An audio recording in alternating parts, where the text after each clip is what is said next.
everybody? Welcome back to We the Champz. You know, your favorite sports show, podcast on the turf, on the field, or wherever you want to call it. I'm your host, Jay. And, you know, this is what we do here. We do sports. We do it big time, baby. All right? Y'all see this coffee cup right here? This thing is really cool, right? It's a Yeti cup with my initials on it. I got it as a gift for my birthday from a very special man in my life, and that's my dad. So, happy Father's Day to my dad, man. I love you. He's my biggest fan. Guys, my dad is like my hugest fan. So, I've been wrestling, doing sports since I was yay high, right? And even now, till I'm an adult, I compete in Brazilian Jiu-Jitsu, and I do tournaments all over the country and whatever. And my dad's my biggest fan, always tuning in, driving up 2-3 hours to come see me, paying whatever fees he got to pay to get in, and always asking me about it. So my dad's been there with me since day one. And, hey, to another Father's Day, Pops, we're going to keep coming. So happy Father's Day to my dad and all the other dads out there, okay? JRD, you see that? Jalen Dontrell Roney, okay, Dad. Got me the initials on the glass or the cup, mug, whatever. All right. Anyways, let's get into some sports, guys. So, as you know, I'm a little late with this, but congratulations to the Denver Nuggets for winning the NBA title. It is the first title in franchise history, so big congratulations to that. Congrats to my boy Tyreek. I don't know. Why am I saying his name like this? Tyreek. Yeah, my boy Ty. He's the only Nuggets fan that I know, or he's the only person I know that is a fan of the Nuggets. All right. To all my friends, this is the last time I'm going to say this.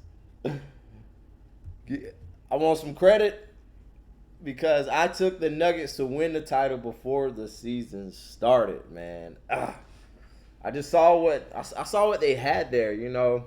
You go back a few years ago, they went up against the Lakers in the bubble.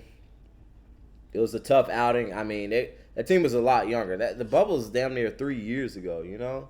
So, and in that one, the big thing that really changed was Jokic outplaying AD in the past Western Conference Final Series. AD outplayed Jokic in that series from before. So, that's a big damn swing right there. So, just looking at the Nuggets, I mean, people thought they were just a fluky regular season team. I mean, you go back to that postseason of them making it against the Lakers and losing to the Lakers, and they actually upset the Clippers in that bubble series. All right? In the past two seasons, Jamal Murray's been injured. So you got the superstar, two-time MVP Jokic, you know, playing his guts out, and he doesn't have his sidekick. You know, where's the Batman, the Robin to his Batman, okay? And then you look at last year, he didn't have Murray or MPJ. Come on, these are two shot creators on the team that you need to be there. And, I mean, Jokic is good, but it's hard. It is really hard to do it by yourself. You know, it's just so big props to that team. I saw that they were ready, and I got to take this one on the chin. So, my Lakers fandom made me swing over to the Lakers in the Western Conference Final Series. I know, but I couldn't bet against my team or LeBron. But, you know, the Nuggets got it done. And honestly, that was the most impressive part of their postseason run. How many games did they lose? They lost they lost 4 games. It was either 3 or 4 games in the entire postseason. But sweeping the Lakers, who thought anybody was going to be able to sweep the Lakers in the playoffs this year, the way they got hot towards the end of the season? That was by far the most impressive feat. Now, I know you can say, oh, man, a couple shots would have changed the game here or there, but that's not what happened. What we saw happen is the Denver Nuggets win 4 straight games against L.A., and I am just – that blew me away.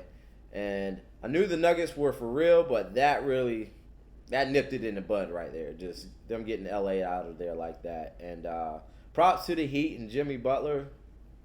You know, these guys fought hard. Gosh, they fought so damn hard, man. But you can only fight so hard with that kind of talent deficiency. You know what I mean? Look at the Patriots dynasty. Oftentimes they were, a little subpar in the offensive talent category, but they had the greatest quarterback on their team. So, you have to have some different sways there. But yeah, it was a pretty good series. The Heat were fighting hard. They won one game, or was it 2 games? Damn, I don't even remember. All right, but anyways, yeah. No, it was 1 game. So the Heat won that game. It's off of pure freaking will, crazy defensive coaching, just coaching overall by Eric Spoelstra, and outlandish play. I don't know if that's the right word, but you know what I mean. From Jimmy Butler. Yeah, so big props to the Heat there. Hats off to the Denver Nuggets for winning that one. And so one thing I wanted to go over with the Nuggets is there's a lot of dynasty talk about the Nuggets. People are like, oh, man, blah, blah, blah, blah, blah, blah, blah. The Nuggets are dynasty, blah, blah, blah, blah, blah. It's like, oh, is it too early to start calling them a dynasty? And the thing is, the Nuggets are really, really, really good, man. I mean, it's definitely possible. I mean, if you look at past championship teams, you had the Warriors. It was like, okay, the Warriors were a dynasty, or yeah, they were a dynasty, and now they're resurging. Is it possible to see them run the table again next year? So, truly going into the offseason, folks were like, okay, the Warriors are going to run it back next year. There are so many people saying that. And then, it was kind of falling off that factor. That Warriors team was really good. However, they weren't this dominant through the postseason as the Nuggets were. Like I said, the Nuggets lost 4 games? Damn, hold on, help me count. Okay, 1 to the Timberwolves, 2 to the Clippers, and 1 to the Heat. So they went 16-4 in the postseason. That's freaking ridiculous.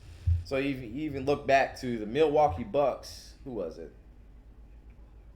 It was the Milwaukee Bucks the year before. Giannis is balling, but they had a few Game 7s, right? Or at least I remember them having 1 Game 7 against the Brooklyn Nets. Now, that Milwaukee Bucks team was really good, but there were a lot of teams that were pretty close. They didn't take anybody out with just one damn punch. It took a few punches. And looking at this Nuggets roster, another thing. This is, now I could be dead ass wrong, but this is the first postseason in recent history. So let's say maybe last 5, 6, 7 years where there wasn't a significant injury to a player in the postseason where it really mattered. Say the Timberwolves lost Karl Anthony Towns. Timberwolves weren't never going to go anywhere, so that one didn't matter. So, what's a significant injury? Kawhi Leonard to the Clippers, that happened. Let's see what else we got here. AD going out. Like a real team that can contend getting injured. There was none of that. The biggest injuries we saw this year were Tyler Hero to the Miami Heat. Not sure if that would have even played a significant factor in the Heat competing against the Nuggets. Maybe they would have won one more game. Who knows? And let's see, Kawhi Leonard to the Clippers. Now, that was a huge one. I felt like that one was very detrimental. And also we had, who else did we have? There's one. That's all I can think of right now. So you had that going on. And then you look at the field, the Nuggets dominated through all of that. Like, there's no asterisk. You can't put an asterisk anywhere on this season for the Nuggets saying, oh, well, they didn't play so good against. Oh, and Giannis missed a couple games. All right, yeah, Giannis missed a couple games. So they're like, oh, blah, blah, blah. Oh, they lost their second best superstar. You can't make any excuses to why any team couldn't beat the Denver Nuggets. So it's clear cut. They dominated, and the Nuggets are here to stay. And the health is the biggest thing. Then one more thing. You look at their starting lineup. They're all 6'4" and above. They're freaking huge. this team is already an offensive machine powered by Nikola Jokic. So let's look at the team. Point guard, Jamal Murray, 6'4". KCP, shooting guard, 6'5". The damn small forward is bigger than the power forward. Granted, they can rotate and play dual forward or whatever. Michael Porter Jr., 6'10". Aaron Gordon is 6'8". And Aaron Gordon is not just that's not just a normal 6'8". That's a hyper athletic 6'8". We're talking about a dude with a 40+ vert standing at 6'8". You can literally jump on top of your house, okay? And then you got Jokic, of course, damn near a 7-footer, 6'11", 7 feet, same thing. So the lack of the size they have just can make up for a lack of defensive efficiency wherever it was coming from. Jamal Murray, and then the guys can't play defense. I mean, at this point, if you make it to the NBA Finals, it's going to be about effort and who wants it. There's no way these guys are going to sit back and not play defense. Of course, you don't want Jokic guarding a damn Steph Curry on a damn pick and roll switch. You know, he's going to beat him every time. But Jokic is a big body, long arms. He's got to move his feet, throw that body on him, and get in there, make it work. So,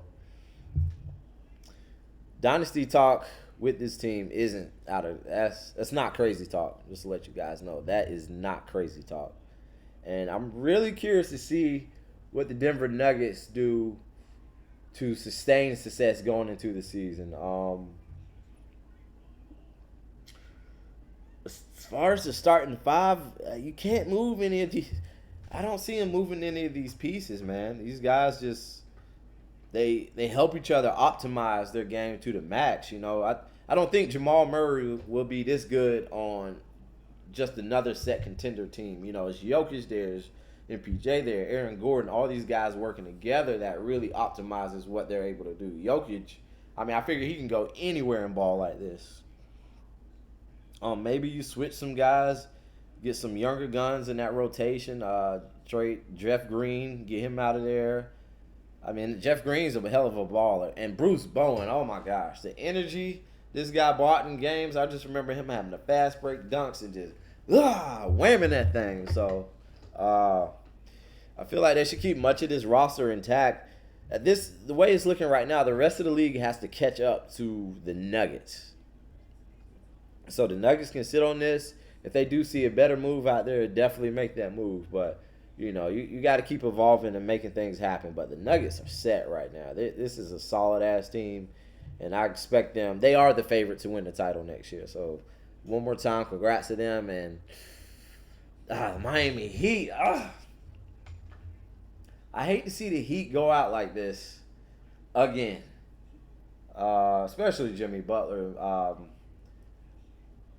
He's very, very likable in that Miami organization and for the Miami fan base.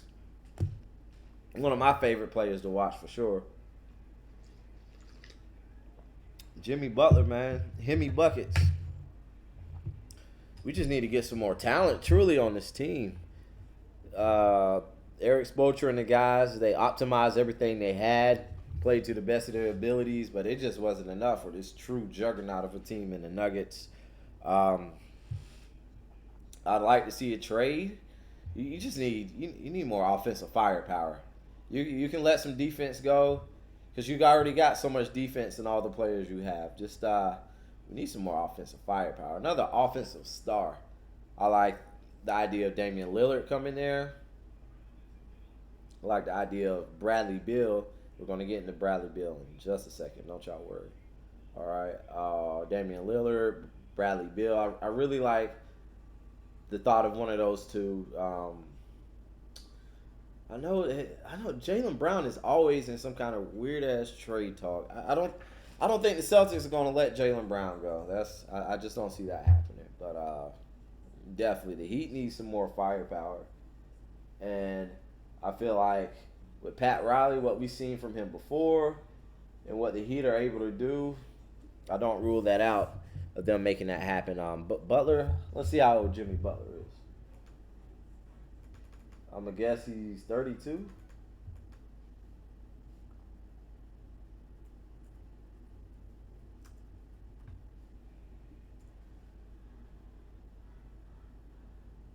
Pretty sure he's 32.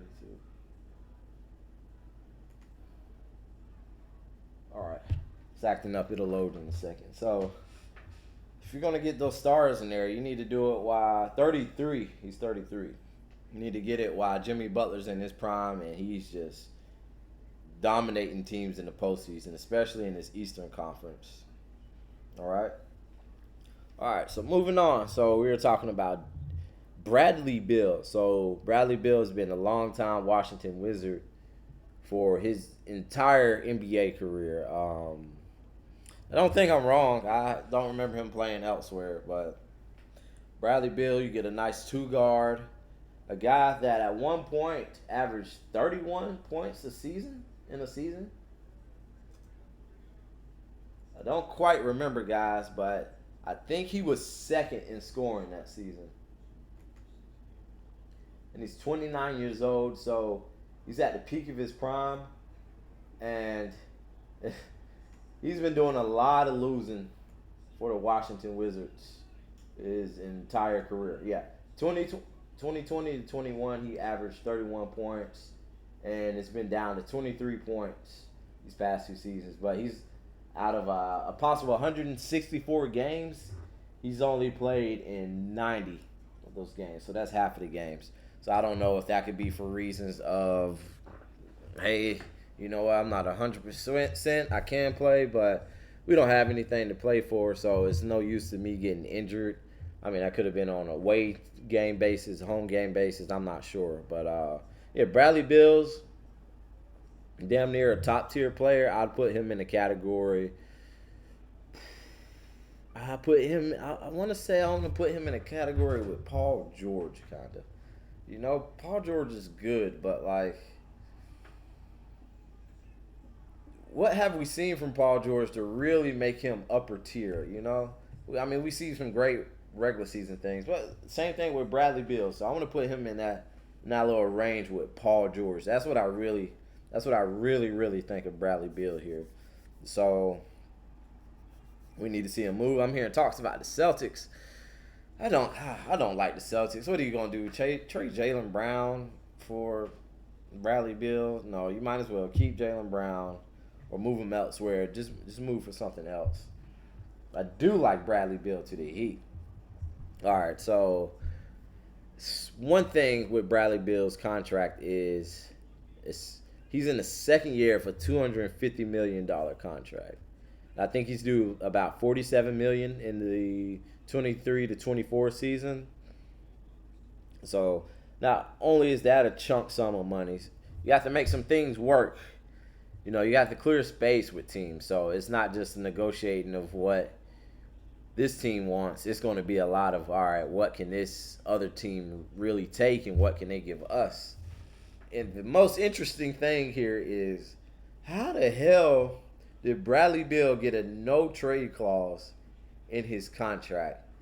Fact, he is the only player in the NBA with a no-trade clause. Bro, how the hell did you do that? And I'm like, okay, like I said, he's a Paul George level superstar. Maybe not in, familiarity across with all NBA fans, but, true fans and guys that watch the sport, guys and gals that watch the sport know.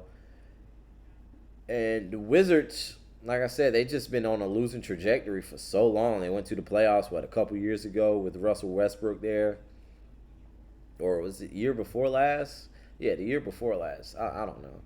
But, this is the team right here. And Washington's a much smaller market. And it just seems like with this contract, they were just desperate to hold on to their superstar. So, I don't know what the hell his agent did or what he said or what they put in their coffee before they talked and had the meeting. But Bradley Beal is the only player in the league with a no-trade clause. So that can also make things difficult for the Washington Wizards. It's like, all right, we have this worked out for this team.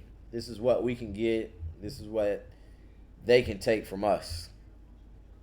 And all Bradley Beal has to do is be like, nah, bruh, I'm not going there. So this can make things difficult, but I mean, if you're a pro player, which I'm mostly pro player, this works out in Bradley Beal's favor. But damn, how do you get a no trade clause? I think there's only like a couple of NFL players. You got Russell Wilson, Derek Carr. Not sure who else, but not many have a no trade clause where they can just decide where they want to go. Okay. I know Bradley Beal to the Warriors has been rumored about before.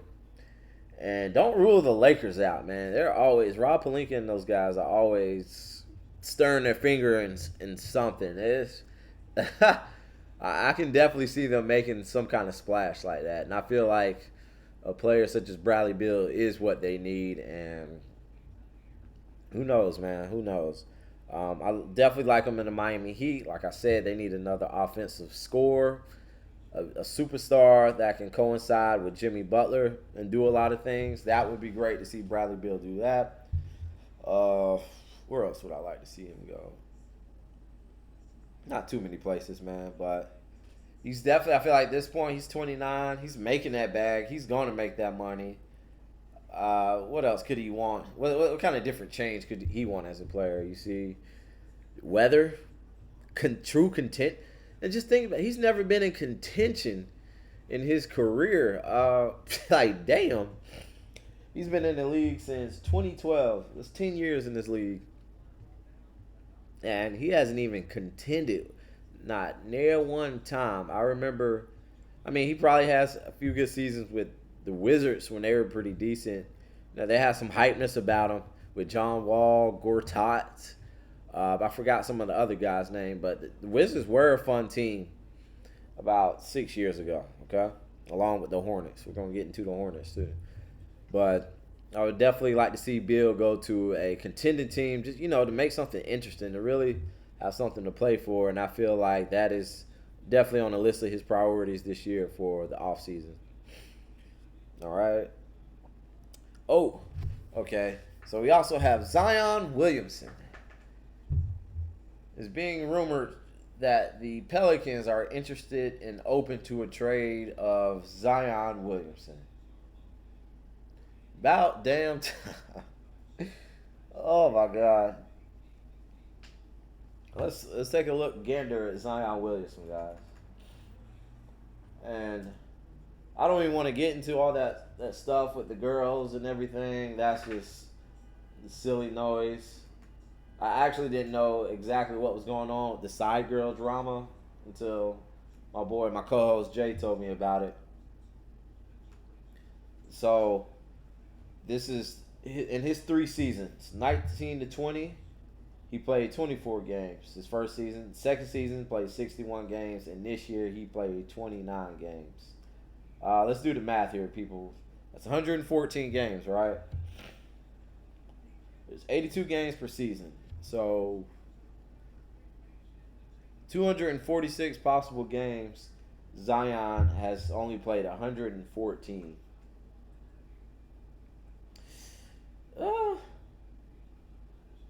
It's kind of bad. Not kind of bad. That is bad.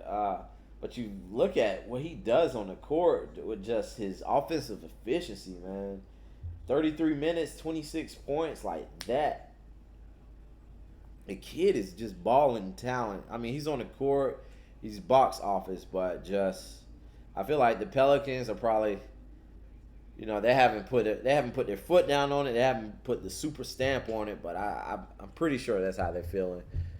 Let's just get Zion out of here, get some pieces. We got a team that is talented and can win now. Let's really elevate this team because we got a guy that can't stay on the court. And now at this point, with all this drama and this side stuff going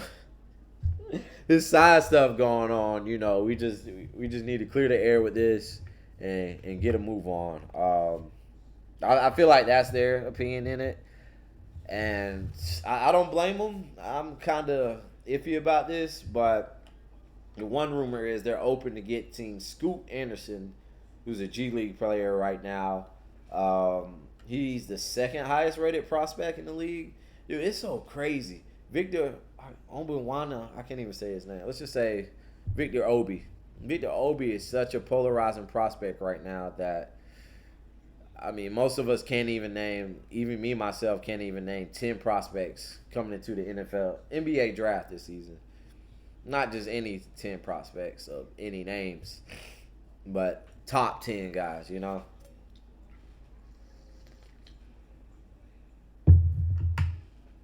So they're open to that. Any trade that can get Scoot Henderson to the team. All right. Who has the second round? Who has the second overall pick? The Charlotte Hornets, baby. I am a Lakers fan, but hey, I live in Charlotte now, guys. I've been here for 7 years. Definitely want to see some things there. Now, with that being said, Zion's played in about 38% of his games since he's been in the league. He has this drama going on. Do I want the Hornets to trade to get Zion Williamson? Hell yeah, I do. Man, the Hornets are so irrelevant right now. I feel like we could use anything to boost the Hornets market to at least get a few more wins. Something, dude. It's bad. We went to the playoffs like 6 years ago. Hadn't been back since. Dude, I looked at the Hornets payroll. They only have one person they're paying big time money to, and that's Gordon Hayward. And at this point, Gordon Hayward's close to the twilight of his career. You know, he was a good all-star player, but, you know, not anymore. He's 33. You know, props to him, but nah, man, not anymore. The average, they're paying $32 million to a guy that averaged 14.7 points. And then, you know, of course, we have LaMelo Ball. So, my thing is, Scoot's a great prospect, but, you know, we can't just bank on him. We need to get good players. Well, let me not stop saying we. The Hornets need to get good players now. And other than LaMelo, whoever the hell the Hornets are holding on to, just let them go. Just cut them loose, bro. You know, the definition of insanity is doing the same thing over and over again and expecting a different result. The Hornets, dude, we can't hold on to any of these players. We just got to let them go, bring in Zion Williamson, and just cross our fingers and hope for the best. Just throw some punches. Like, take a swing for it. I think it'll be fun. Hopefully he plays. If he doesn't play, sheesh.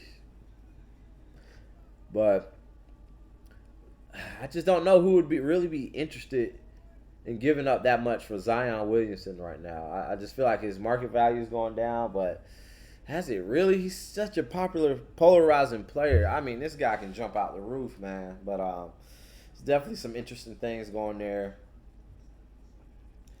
And I heard somebody before say Zion is being close to the next Greg Oden, just a super talented big prospect. Couldn't stay on the court for health reasons, but I hope that's not the case.